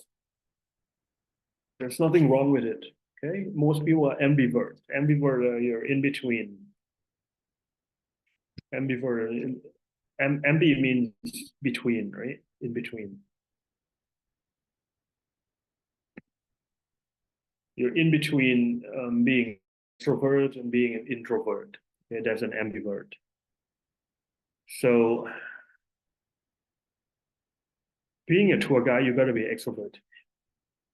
But now, in this era, tour guides have converted to, you know what careers are tour guides nowadays? They become YouTubers and vloggers, and they make a lot of money, right? So for students like you, if you're an extrovert and you want to try it, you can just learn how to take video cameras, video recording, and video editing, and then you can become a YouTuber, right? That's the modern definition of being a tour guide. Right? So for a YouTuber, you can review places, hotels, destination, etc., etc. But if you review objects and things, right? That's not a definition of a tour guide. That is like object review. You can review cars, um, condos, residential places, etc., etc. But in order to be a tour guide, you review places, hotels, and destinations, etc., etc. Okay, and it can be planned or improvised. It can be planned or improvised. Meaning, if you want to record video, you plan things out and then you record it accordingly. But for audience, a lot of people like it improvised. Improvised means it's not planned. Right? You go to a country and then you don't know what's going to happen, etc., etc. But I'm not sure if most YouTubers, when they say it's improvised, I'm not sure if they planned it. And they stage. Right? Stage means it's planned, but they pretend that it's not planned. They pretend that it's improvised. It means stage. stage แปลว่าเหมือนจัดฉากเอาไว้นะครับยูทูบเบอร์หลายคนจัดฉากบอกว่าเออไม่ได้แพลนเลยไม่รู้เลยว่าเรื่องนี้จะเกิดขึ้นเนี่ยจริงๆแล้วเขาแพลนเอาไว้หมดแล้วแต่มันถ่ายออกมาแล้วมันดูตื่นเต้น So general responsibility of a tour guide as followed, but you don't need to do these anymore. You only need to learn this if you want to take care of people. So um, for those of you who want to be pilots or flight attendants on airlines, these responsibilities of tour guides are what you need to know in order to help people, to help your customers, to take care of people. Now, there are many types of tour guide. One is called on-site, right? And the other is called city guide. And then there's also another one called specialized guides. Let me explain city guide first. City guide means tour guide ในเมืองเป็นทัวร์ไกด์ประเภทที่ธรรมดาที่สุด right? Most general and most common. If any of you has taken a tour before, it's likely that you meet city guides. They meet you at the airport, they fly on the plane with you, and then they come on board the bus or the coach bus with you. They narrate or they explain things on the bus, right? And they are with you all the way from the beginning to the end, right? Until your journey ends. That's the city guides. They know everything. Now, another type is called on-site, right? On-site guides, they stay on limited areas, usually known as attractions. They have specialized knowledge that the city guide doesn't know as much. Right? So, for example, they can be government, public government, or private corporation. For example, park rangers or for guides that give a tour of a factory, right? I think the most common would be on site วัดพระแก้ว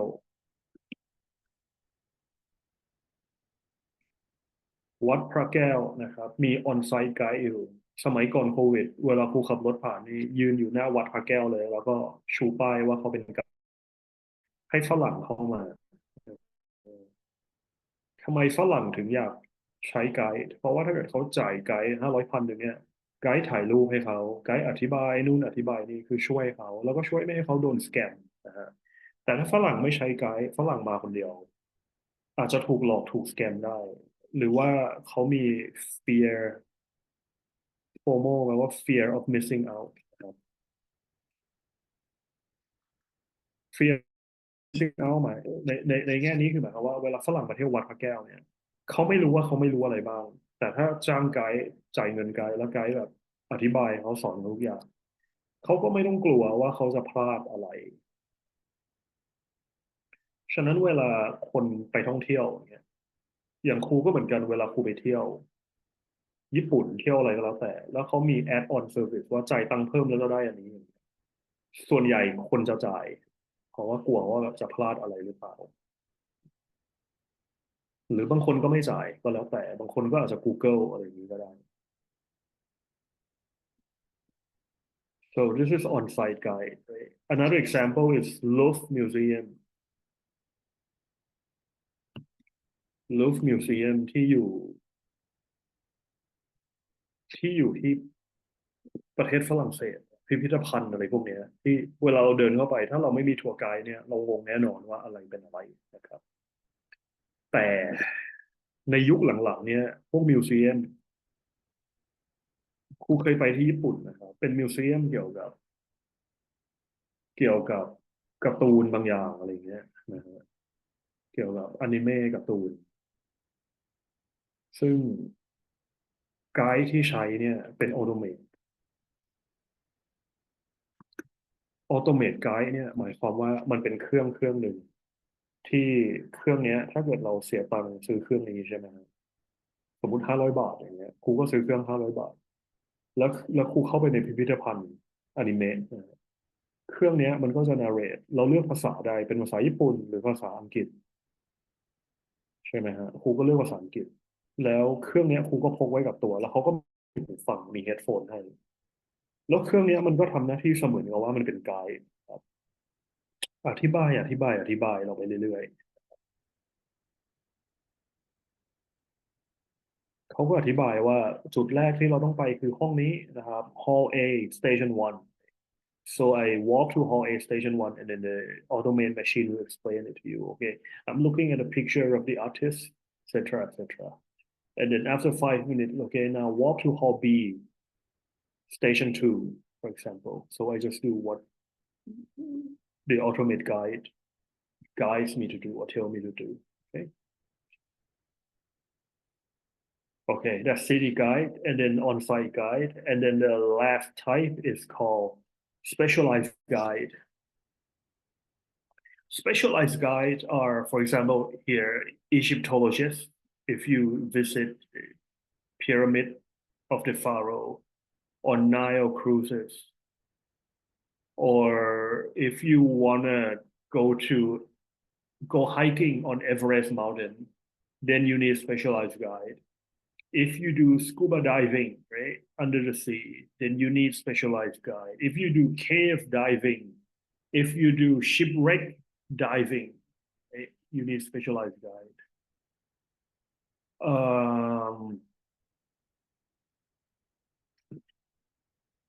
There's a type of specialized guide in Thailand. They take people to cosmetic surgery in Korea. Right? You need specialized guide to take you to that.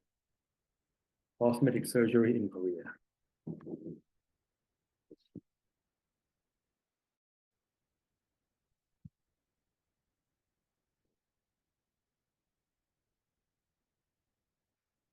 So planning a tour, right? Pre-tour, you need stories about the destinations. You need the setting, the spots.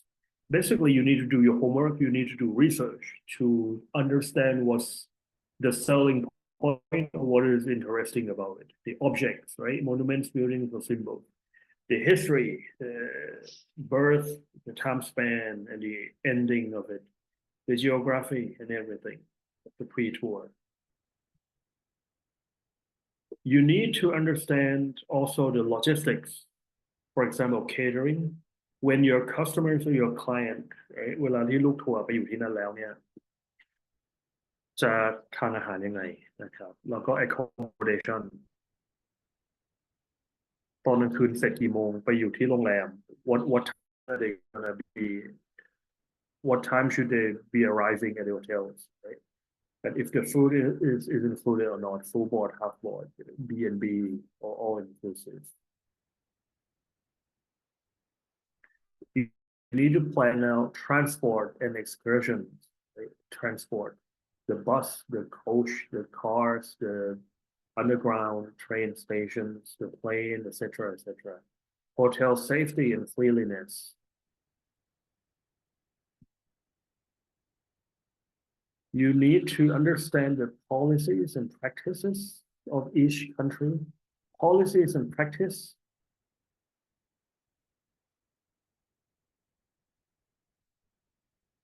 Policies and practice.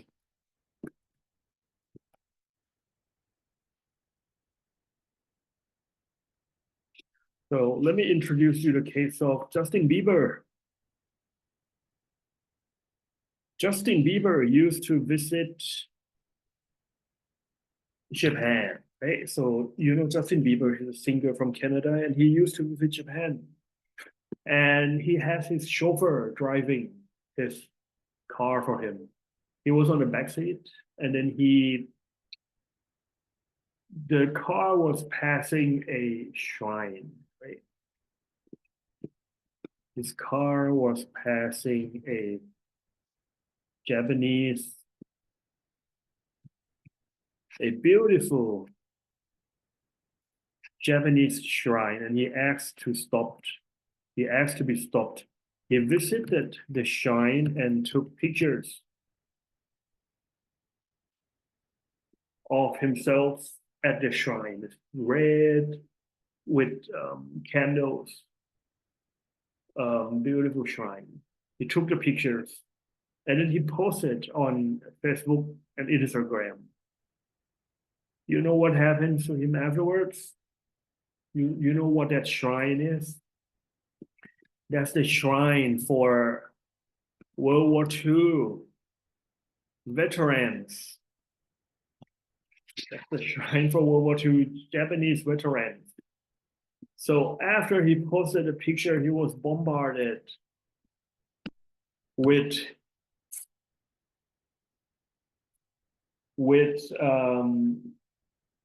with harsh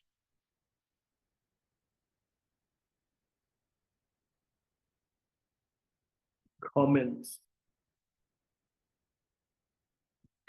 from his Chinese fans, and there are a lot of them, a lot of Chinese fans. I think 30% or half of all his fans were Chinese fans. The Chinese, they had his historical they had history with Japanese. Okay, they consider they view the Japanese used to invade China during World War II, and they did a lot of like criminal things to the Chinese. They did what we consider war crimes to the Japanese. So the Japanese did what was considered war crime to the Chinese. So the Chinese, until nowadays, they don't like the Japanese. And posting these pictures of the World War II veteran shrine that worship World War II veterans was a bad move for Justin Bieber. And later on, he had to come out and say sorry.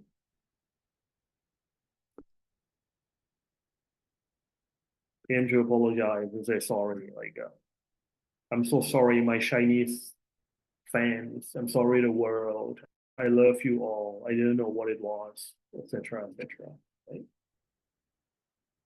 There was also another case about policies and practice. There was a. Let me show you this on YouTube.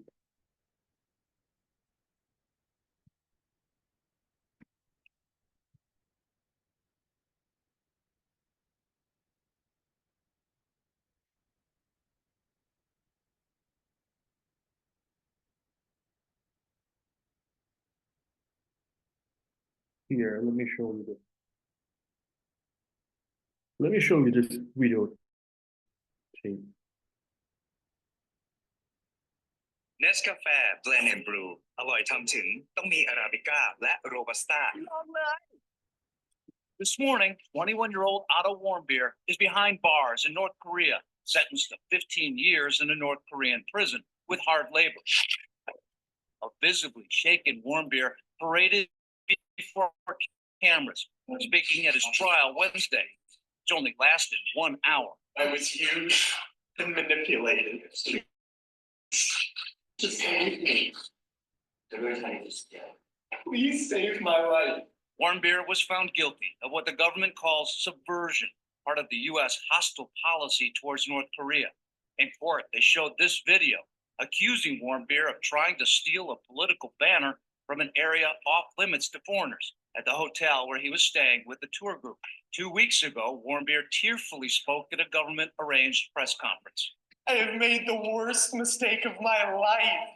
His family enlisting the help of former Governor Bill Richardson, the veteran diplomat, meeting face-to-face with North Korean diplomats Tuesday. He did a college prank, a mistake, but 15 years to be sentenced, that's crazy. Hopefully now after the sentencing, it'll mean negotiations can start on his release on humanitarian grounds. Now, those kinds of negotiations have worked in the past. About a dozen American tourists have been arrested there since 2009. all of them eventually released, hopefully.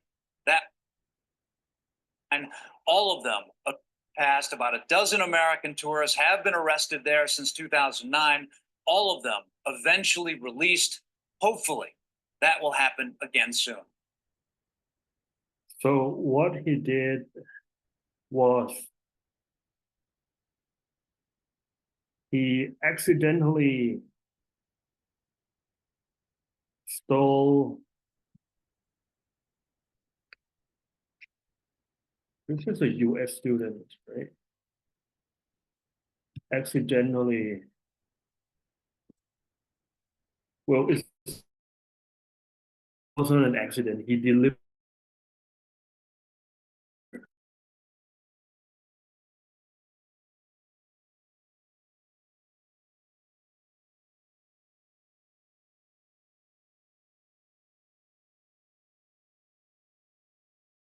a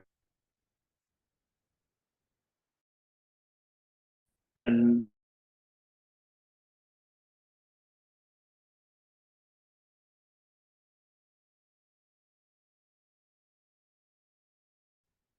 I don't know,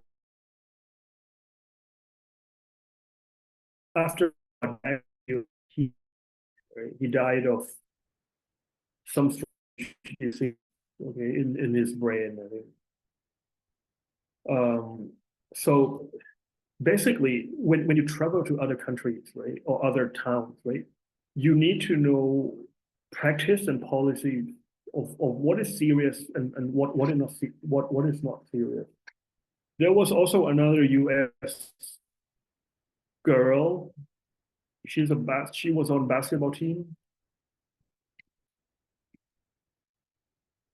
She brought marijuana, right?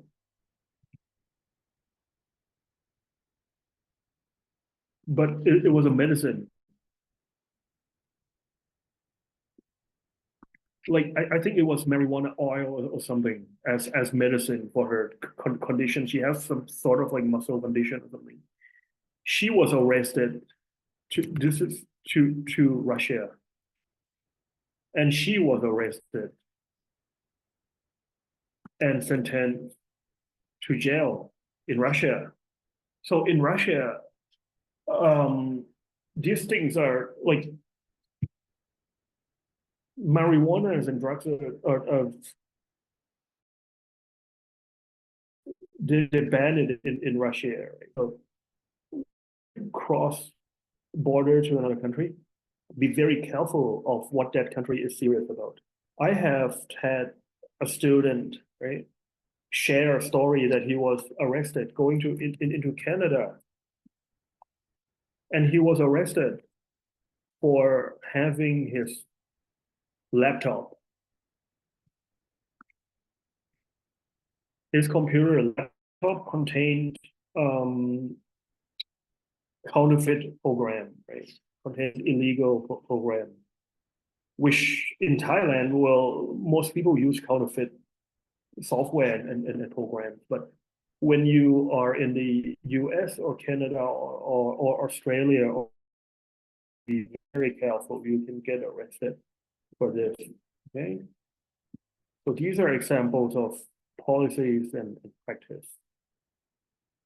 And then last one, right, is trial run. Trial run or soft opening are very similar. Or soft opening, it means that, for example, if you open a coffee shop, right? So when you on the first day of your coffee shop, you do not want to open this to any customers. You might want to invite your friends and relatives there first and practice your barista, practice serving to them, right? So because on the very first day, mistakes will be made. And you do not want these mistakes to be made to strangers because they might not take it kindly. So that's why try run and soft opening, people open it for friends and relatives. Or they might put a sign called soft opening with discount 20%, for example. With this sign, strangers, when strangers, customers come in, right, they understand that, hey, this is newly open and mistakes will be made. And the discount is made, and the discount is given 20%, right? So do not complain much. They know to expect to not complain much to the restaurant, right? So same and hotels and resorts and destinations.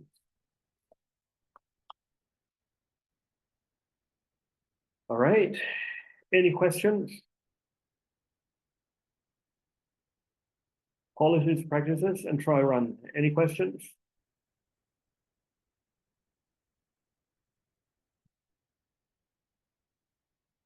If no further questions, I'm going to stop here, right? End of 4.1. Tomorrow we will continue 4.2, right?